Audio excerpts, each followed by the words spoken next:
আলহামদুলিল্লাহি রব্বিল আলামিন ওয়াসসালাতু ওয়াসসালামু আলা সাইয়্যিদিল আমবিয়াই ওয়াল মুরসালিন আম্মা বা'দ ফাআউযু বিল্লাহি মিনাশ শাইতানির রাজীম বিসমিল্লাহির রহমানির রহিম আসসালাতু ওয়াসসালামু আলাইকা ইয়া রাসূলুল্লাহ আসসালাতু ওয়াসসালামু আলাইকা ইয়া হাবিবাল্লাহ আসসালাতু ওয়াসসালামু আলাইকা ইয়া নবিয়াল্লাহ ওয়া আলা আলিকা ওয়া আসহাবিকা ইয়া নূরাল্লাহ। মাদানী চ্যানেলের দর্শকবৃন্দ উপস্থিত হয়েছি মাদানী চ্যানেল বাংলার একটি প্রোগ্রাম যার নাম হচ্ছে মৃত্যুসজ্জায় বুজুর্গানে দ্বীনের উপদেশসমূহ। জি হ্যাঁ, আলহামদুলিল্লাহ আমরা এই অনুষ্ঠানে আল্লাহ পাকের নেককার বান্দাগণ, সাহাবায়ে কেরাম, আউলিয়ে কেরাম, আল্লাহর নেককার প্রিয় মাহবুব যারা বান্দা রয়েছে তাদের একটি উপদেশের উপর আমরা আলোচনা করে থাকি। আর এই উপদেশের মধ্যে আমার আপনার দুনিয়া এবং আখিরাতের কল্যাণ রয়েছে। জি হ্যাঁ, আউলিয়ে কেরাম, আল্লাহর নৈকট্যশীল যারা বান্দা রয়েছে তাদের এক একটি উপদেশ, এক একটি কথা আমার আপনার জন্য অমূল্য একটি রত্ন।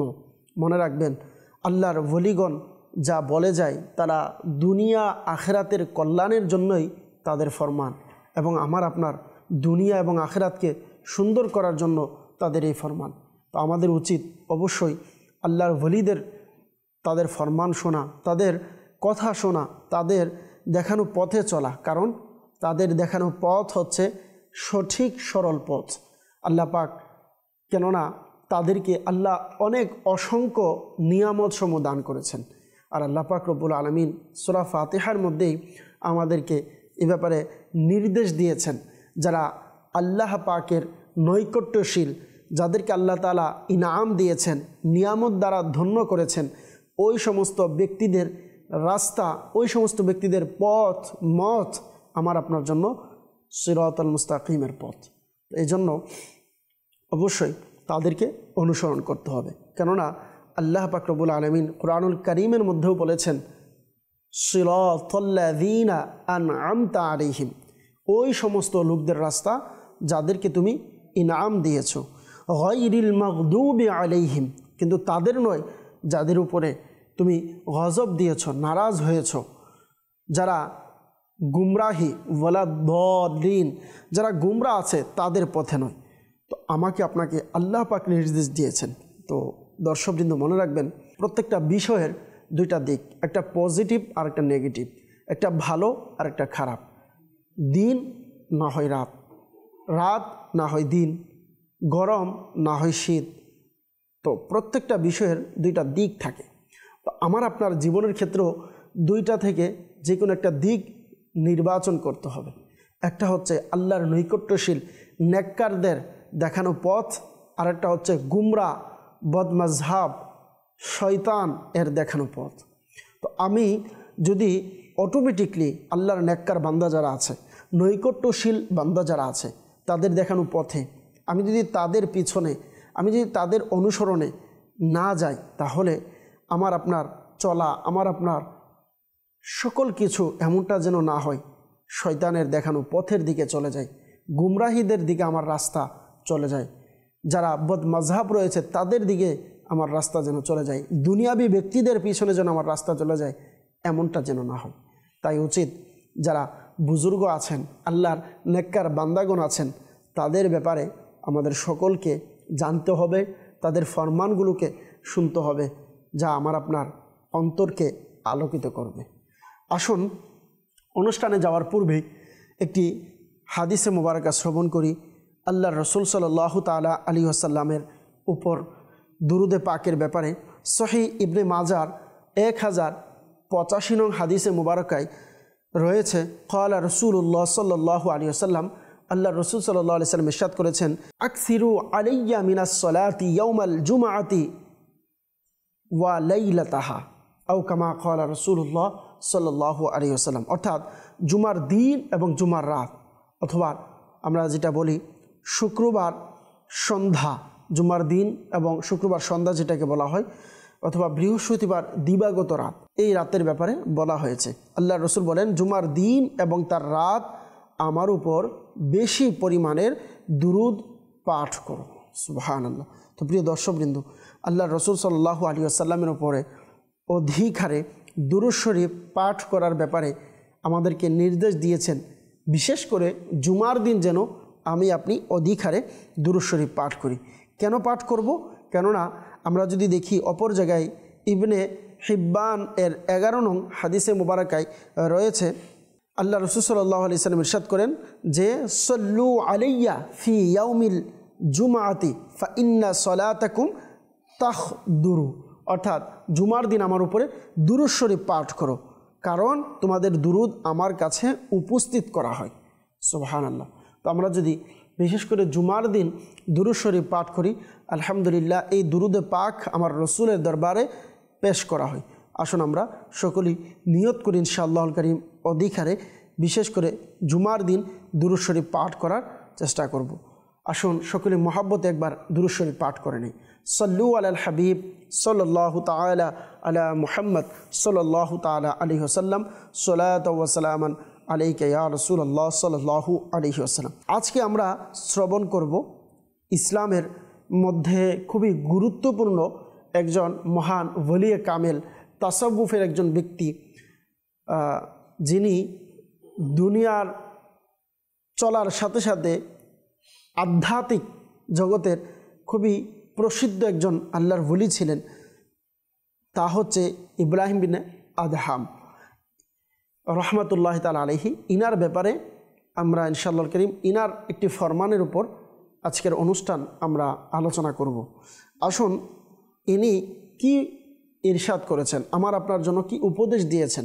অনেক উপদেশ রয়েছে, তার মধ্যে থেকে একটি মূল্যবান উপদেশ হচ্ছে হযরত ইব্রাহিম বিন আদহাম রহমতুল্লাহ তাআলা আলাইহি বলেন, অনেক লোকই দিনে অন্তত 5 বার মুখ ধুই, কিন্তু 5 বছরেও একবার অন্তর ধোয়ার কথা চিন্তা করে না। হযরত ইব্রাহিম বিন আদহাম রহমতুল্লাহ তাআলা আলাইহি তিনি বলেন যে অধিক লোক রয়েছে যারা দিনে অন্তত 5 বার নিজের মুখ ধৌত করে, কিন্তু 5 বছরে একবার অন্তরকে ধৌত করার কথা চিন্তা করে না। আল্লাহু আকবার। প্রিয় মাদানী চ্যানেলের দর্শকবৃন্দ, ইনার এই ফরমানে মুবারকের ওপর আমাকে আপনাকে কি মেসেজ দিচ্ছে, তা হচ্ছে আমরা নিজের শরীরকে ঠিকই ধৌত করি, নিজের শরীর খুব পাক পবিত্র রাখি, কিন্তু আমাদের উচিত এর পাশাপাশি আমাদের অন্তরকেও পরিষ্কার রাখা, আমাদের অন্তরকেও আল্লাহ পাকের সন্তুষ্টির জন্য পবিত্র রাখা, ধৌত করা। জি হ্যাঁ, অন্তর এর পরিশুদ্ধতা, যেটাকে বলা হয় আধ্যাত্মিক পাওয়ার বা আধ্যাত্মিক শক্তি, আত্মিক যে বেদি রয়েছে, এর মাধ্যমে অর্থাৎ আত্মিক বেদিগুলো থেকে বাঁচার মাধ্যমে আমার আপনার আধ্যাত্মিক শক্তি অর্জন হবে।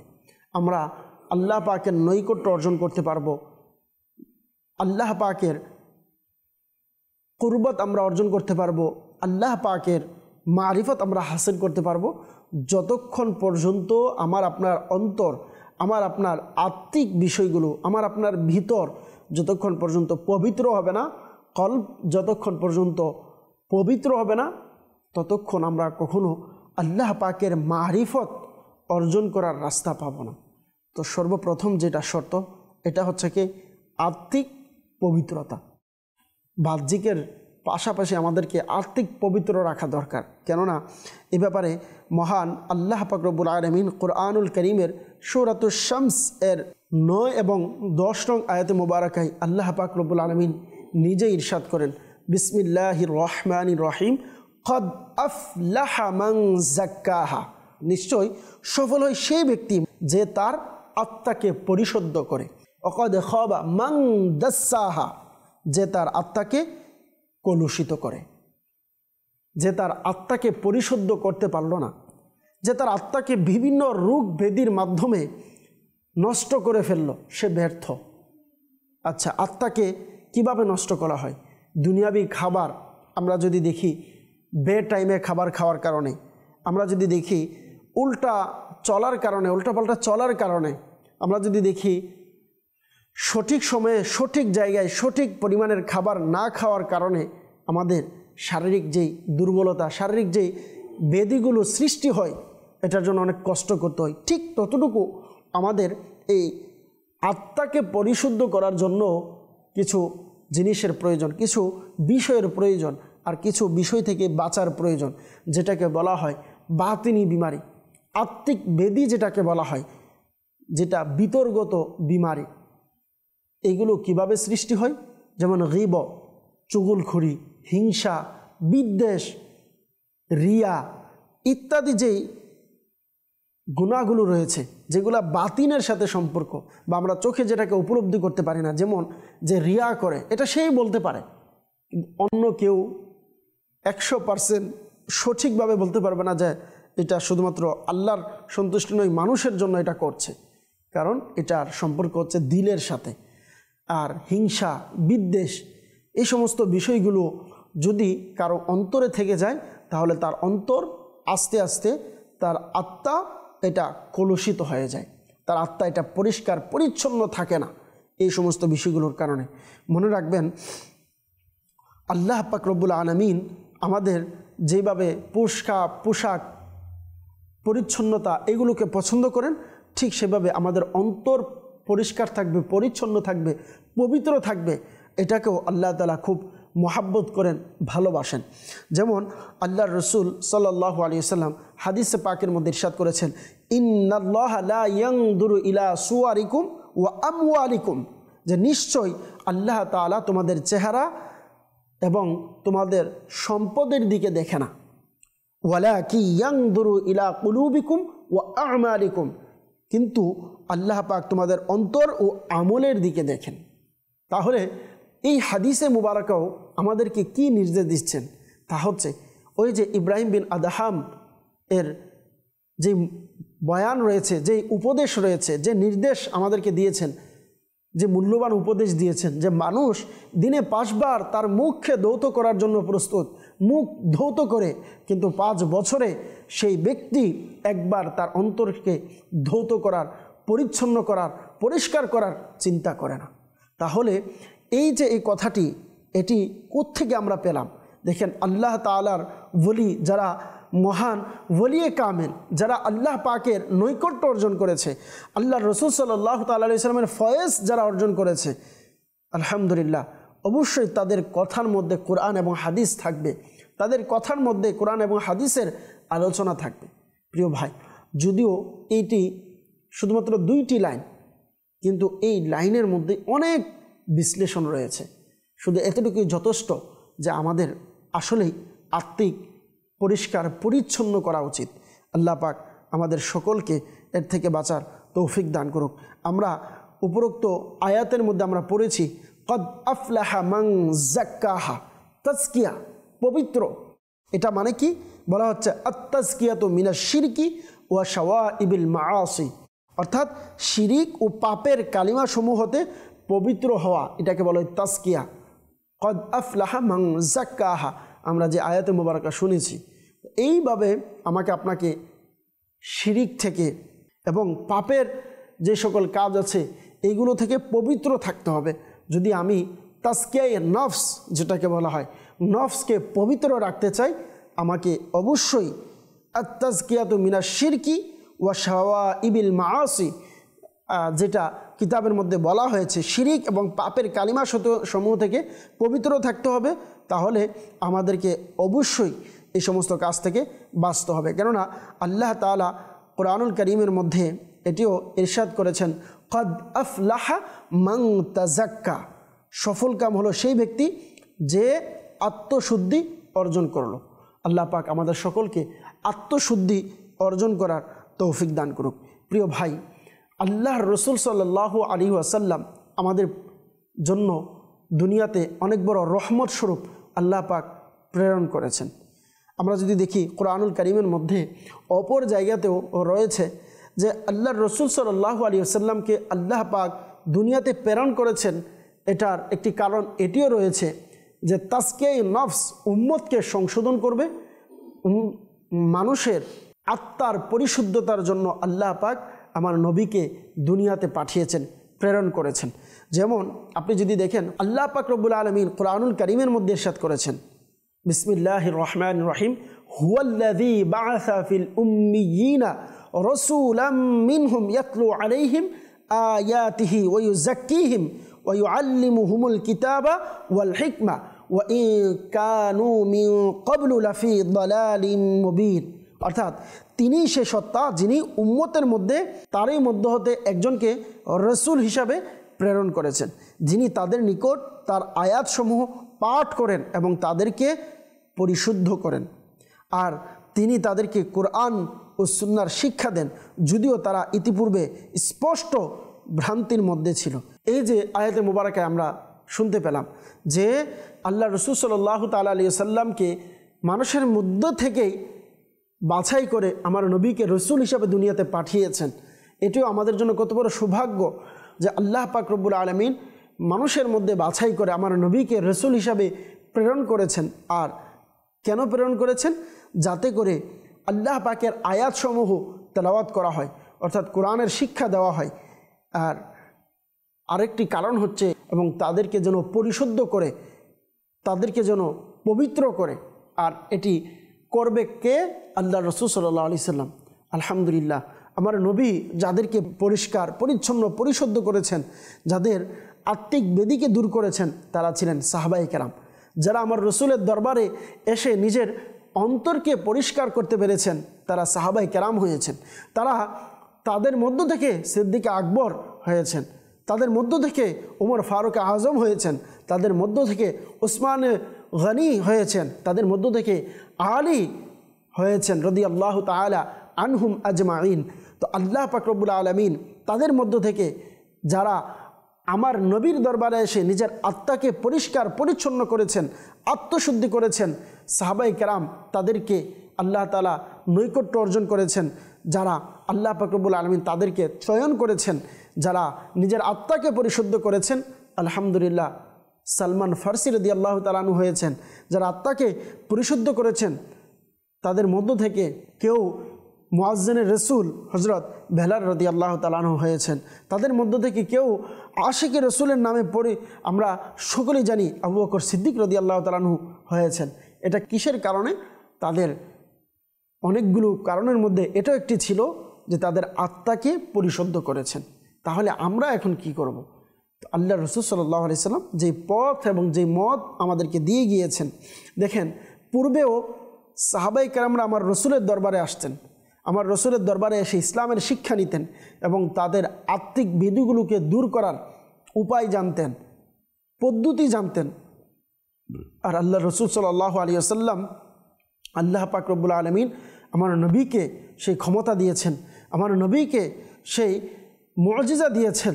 আল্লাহ রসুল যাকে চেয়েছেন, যার দিকে মায়ার নজর দিয়েছেন, যার দিকে আমার নবীর নজর পড়েছে, আলহামদুলিল্লাহ আমার নবীর দুয়ার বদৌলত, আমার নবীর নুরানি তাজাল্লিয়াতের বরকত, আমার নবীর নুরানি চেহারার বরকত, আমার নবীজির নুরানি বৈঠকের বরকতে আলহামদুলিল্লাহ অসংখ্য সাহাবায়ে কেরাম ইসলামের ছায়ার তলে এসেছেন এবং তারা পৃথিবীর সর্বশ্রেষ্ঠ ব্যক্তি আম্বিয়া কেরামদের মধ্যে যারা তাদের খাতায় নিজেদের নামকে লিখিয়েছেন। আর এটা কিভাবে সম্ভব হয়েছে? শুধুমাত্র আত্মশুদ্ধির কারণে। আর অপর যদি দেখি, আমরা যদি আত্মশুদ্ধি না করি, যারা খারাপ কাজ করে, দেখেন আল্লাহ পাক রব্বুল আলামিন আমাদেরকে কোরআনুল কারীমের মধ্যে বলেছেন, কিতাবের মধ্যে অসংখ্য জায়গায় বুজুর্গরাও এই ব্যাপারে বলে গিয়েছেন। যেমন কিতাবের মধ্যে রয়েছে খাবা মান দাসসা নাফসুহু ফিল মাআসি, অর্থাৎ ওই ব্যক্তি নিরাশ হয়েছে যার আত্মা পাপে ডুবে গিয়েছে। আল্লাহ তাআলা আমাদেরকে হেফাজত করুক। প্রিয় মাদানী চ্যানেলের দর্শকবৃন্দ, আল্লাহ পাক রব্বুল আলামিন যারা নিজেকে পাপের মধ্যে লিপ্ত রেখেছেন, যাদেরকে পাপ গ্রাস করে নিয়েছে, তাদের ব্যাপারে কোরআন কারীমের মধ্যে ইরশাদ করেছেন, বালা মান কাসাবা সাইয়্যা, যে ব্যক্তি পাপ অর্জন করেছে, ও আহাতত বিহি, এবং সে পাপ তাকে বেষ্টন করে ফেলেছে, খতিআতুহু, এবং যারা পাপ তাকে বেষ্টন করেছে, ফাউলাইকা আসহাবুন নার, তারাই হচ্ছে জাহান্নামের অধিবাসী, হুম ফিহা খালিদুন, তারা সেখানে চিরকাল থাকবে। সূরা বাকারার ৮১ নং আয়াতে মুবারাকায় আল্লাহ পাক রব্বুল আলামিন বললেন, যে ব্যক্তি পাপ অর্জন করেছে, পাপ যাকে বেষ্টন করে ফেলেছে, ঘেরাও করে ফেলেছে, যাকে পাপ ছাড়ছে না, যার নিজের আত্মাকে পরিশুদ্ধ করছে না, আল্লাহ পাক রব্বুল আলামিন বললেন ফাউলাইকা আসহাবুন নার, তারাই হচ্ছে জাহান্নামের অধিকারী, জাহান্নামের অধিবাসী। হুম ফিহা খালিদুন, এবং জাহান্নামে তারা চিরকাল থাকবে। আল্লাহ পাক আমাদের সকলকে হেফাজত রাখুক। মাদানী চ্যানেলের দর্শকবৃন্দ, আমরা যদি দেখি আত্মশুদ্ধির অনেক পদ্ধতি কোরআনুল কারীমের মধ্যে আল্লাহ তাআলা বলেছে, আল্লাহ রাসূল সাল্লাল্লাহু আলাইহি সাল্লাম হাদিসে পাকের মধ্যে বলেছেন। আমরা শুরুতেই শুনেছি আত্মশুদ্ধির জন্য অন্তরের পরিশুদ্ধি খুবই দরকার, আল্লাহ রাসূল সাল্লাল্লাহু আলাইহি সাল্লামের হাদিসে মুবারাকা শুনেছি। দ্বিতীয় নম্বরে আমরা যদি আত্মশুদ্ধি করতে চাই তাহলে আরেকটি পদ্ধতি হচ্ছে রাগ নিয়ন্ত্রণ করা। এটিও আত্মশুদ্ধির একটি মাধ্যম হতে পারে। যেমন আল্লাহ রাসূল সাল্লাল্লাহু আলাইহি সাল্লাম সহিহ বুখারী শরীফের 6116 নং হাদিসে মুবারাকায় ইরশাদ করেছেন, আল্লাহ রাসূল সাল্লাল্লাহু আলাইহি সাল্লাম বলেছেন, লা তাগদাব ওয়ালাকাল জান্নাহ, রাগ করো না, তোমার জন্য জান্নাত রয়েছে। সুবহানাল্লাহ। এখানে রাগ নিয়ন্ত্রণের যে গুরুত্ব তুলে ধরা হয়েছে, যে রাগ আত্মশুদ্ধির পথে বাধা হয়ে দাঁড়াতে পারে, তাই মুসলমানদের রাগ নিয়ন্ত্রণ করতে বলা হয়েছে। যার রাগ নিয়ন্ত্রণ করতে পারবে তারা জান্নাতের প্রতিশ্রুতি পাবে। সুবহানাল্লাহ। প্রিয় ইসলামী ভাইরা, আমরা যদি দেখি, যদি নিজের আত্মশুদ্ধি করতে চাই, আত্মশুদ্ধির আরেকটি পদ্ধতি এটাও হতে পারে তাওবা করা। জি হ্যাঁ, তাওবা করা এটিও আত্মশুদ্ধির একটি মাধ্যম হতে পারে। আর আত্মশুদ্ধির জন্য তো সর্বপ্রথম বলবো এটাই জরুরি যেন তাওবা করি। আমার পূর্বের যে গুনাহ হয়েছে, আমি নামাজ পড়ি নাই, আমি জুলুম করেছি, আমি আল্লাহ পাকের হুকুম মানি নাই, আমি নাফরমানি করেছি, আমি গুনাহে লিপ্ত ছিলাম, আমি নামাজ ছেড়ে দিয়েছি, আমি রোজা ছেড়ে দিয়েছি, আমি যাকাত আদায় করতে পারিনি, এই সব বিষয় থেকে সর্বপ্রথম যেই কাজ আমার দরকার সেটা হচ্ছে আমাকে আপনাকে অবশ্যই তাওবা করতে হবে। যদিও তাওবার পর হকের যে বিষয়গুলো আছে, বান্দার হকের, এগুলোর তাওবার পদ্ধতি, তাওবার সিস্টেম রয়েছে, কিন্তু সর্বপ্রথম আমাকে তাওবা করতে হবে, অনুতপ্ত হতে হবে। আল্লাহর কাছে যদি আমি তাওবা করতে না পারি তাহলে আমার আত্মার পরিশুদ্ধতা কখনো সম্ভব নয়। কেননা আল্লাহ রাসূল সাল্লাল্লাহু তাআলা আলাইহি ওয়াসাল্লাম সহিহ মুসলিম শরীফের 24 নং হাদিসে মুবারাকায় ইরশাদ করেন, হাদিসে মুবারাকায়, তাবাত্তালু ইলাল্লাহি তাআলা ওয়া তুবু ইলাইহি ফাইন্নাল্লাহা ইউহিব্বুত তাওয়াবিনা ওয়া ইউহিব্বুল মুতাতাহহিরিন। আল্লাহ রাসূল সাল্লাল্লাহু আলাইহি ওয়াসাল্লাম হাদিসে পাকের মধ্যে বলেন, তোমরা আল্লাহর দিকে নিজেকে নিবেদন করো এবং তার কাছে তওবা করো। ফাইন্নাল্লাহা ইউহিব্বুত তাওয়াবিন, নিশ্চয় আল্লাহ তওবা করতে থাকা ব্যক্তি, ও ইউহিব্বুল মুতাতাহহিরিন, এবং পরিশুদ্ধ থাকা ব্যক্তিদেরকে ভালোবাসেন। সুবহানাল্লাহ। এখানে পরিশুদ্ধ শুধু আল্লাহ পাকের নিকট নৈকট্য অর্জনের জন্য পরিশুদ্ধ থাকতে হবে। এই পরিশুদ্ধতা এটা যদিও বাহ্যিক হোক, এটা বাতিন হোক, এটা জাহির হোক, আল্লাহ পাকের নৈকট্য অর্জনের জন্য আমাকে আপনাকে অবশ্যই পরিশুদ্ধতা অর্জন করতে হবে, পরিষ্কার পরিচ্ছন্ন পবিত্র থাকতে হবে। আমরা যদি আরেকটি দেখি, যদি নিজের অন্তরকে পরিশুদ্ধ করব তাহলে আরেকটা কাজ আমাদের করা উচিত, সেটা হচ্ছে খারাপ কাজ, অবৈধ কাজ, গুনাহের কাজ থেকে নিজেকে বিরত রাখা। কেননা আল্লাহ রাসূল সাল্লাল্লাহু তাআলা আলাইহি ওয়াসাল্লাম হাদিসে পাকের মধ্যে এ ব্যাপারে ইরশাদ করেছেন যে আল্লাহ রাসূল সাল্লাল্লাহু আলাইহি ওয়াসাল্লাম ইরশাদ করেন, মান লা ইয়া'মুরু বিল মা'রুফ ওয়া লা ইয়ানহা আনিল মুনকারি ফালা খায়রা ফীহি। আল্লাহ রাসূল সাল্লাল্লাহু আলাইহি ওয়াসাল্লাম হাদিসে পাকে বলেন, মান লা ইয়া'মুরু বিল মা'রুফ ওয়া লা ইয়ানহা আনিল মুনকার ফালা খায়রা ফীহি। আল্লাহ রাসূল সাল্লাল্লাহু আলাইহি ওয়াসাল্লাম সহিহ তিরমিজি শরীফের 2165 নং হাদিসে মুবারাকায় আল্লাহ রাসূল সাল্লাল্লাহু আলাইহি ওয়াসাল্লাম ইরশাদ করেন, যে ব্যক্তি ভালো কাজের আদেশ দেয় না এবং খারাপ কাজ থেকে বিরত রাখে না, ফালা খায়রা ফীহি, তার মধ্যে কোনো কল্যাণ নেই, তার মধ্যে কোনো ভালো কিছু নেই। তাহলে আমাকে আপনাকে তাওবার সাথে সাথে ভালো কাজের জন্য মানুষদেরকে নেকির দাওয়াত দিতে হবে এবং খারাপ কাজ দেখলে এটা থেকে আমার আপনার নিজের সামর্থ্য অনুযায়ী তাকে বিরত রাখতে হবে। আল্লাহ পাক আমাদের সকলকে ভালো কাজের সাথে সাথে মানুষকে খারাপ কাজ থেকে বিরত রাখার তৌফিক দান করুক।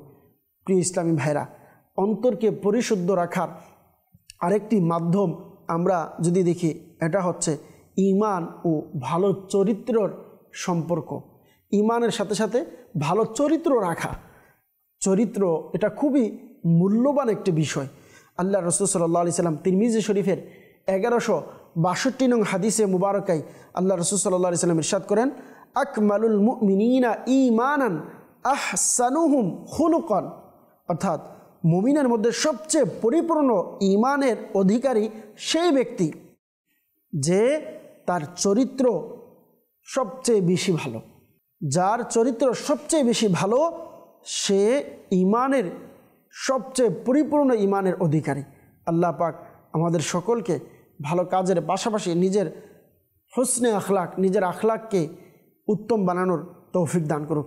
দর্শকবৃন্দ, আমরা আজকে শুনছিলাম আত্মশুদ্ধির ব্যাপারে।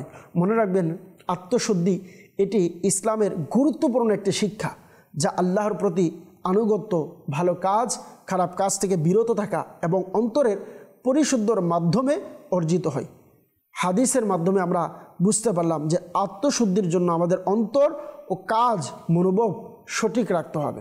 তাহলেই আমরা সঠিকভাবে নিজের আত্মশুদ্ধি অর্জন করতে পারবো। দর্শকবৃন্দ, আজকে আমরা ইব্রাহিম বিন আদহাম রহমতুল্লাহি তাআলা আলাইহি এর ফরমানের উপর আমরা আলোচনা শুনলাম যে আসলেই আমার আপনার আত্মশুদ্ধির প্রয়োজন। আসুন আমরা নিয়ত করি ইনশাআল্লাহুল কারীম আমরা দিনে অন্তত একটি সময় ব্যয় করে, একটি সময়কে বের করে আমরা নিজের অন্তরকে, নিজের আত্মাকে পরিশুদ্ধ করার চেষ্টা করব। কোন কোন কাজগুলো আমরা শুনেছি, আরও অসংখ্য কাজ রয়েছে। আসুন আস্তে আস্তে নিজেকে তৈরি করি, নিজের আত্মাকে পরিশুদ্ধ করার চেষ্টা করি। আল্লাহ পাক রব্বুল আলামিন আমাদের সকলকে আত্মশুদ্ধি নসিব করে দিক, সকলকে অন্তর পরিষ্কার পরিচ্ছন্ন রাখার, পরিশুদ্ধ রাখার সেই মন মানসিকতা দান করুক। আল্লাহ পাক রব্বুল আলামিন আমাদের সকলকে ঈমানের উপর মৃত্যু নসিব করুক। হযরত ইব্রাহিম বিন আদহাম রহমতুল্লাহ তাআলা আলাইহির সদকায় আমাদের সকলকে ঈমানের পরিপূর্ণতা এবং আত্মশুদ্ধির রাস্তা ধরে রাখার এবং এর মধ্যে অটল থাকার তৌফিক দান করুক। আমিন। বিজাহিন নবিয়্যিল আমিন সাল্লাল্লাহু তাআলা আলাইহি ওয়াসাল্লাম। সাল্লু আলাল হাবিব সাল্লাল্লাহু তাআলা আলা মুহাম্মদ সাল্লাল্লাহু তাআলা আলাইহি ওয়াসাল্লাম।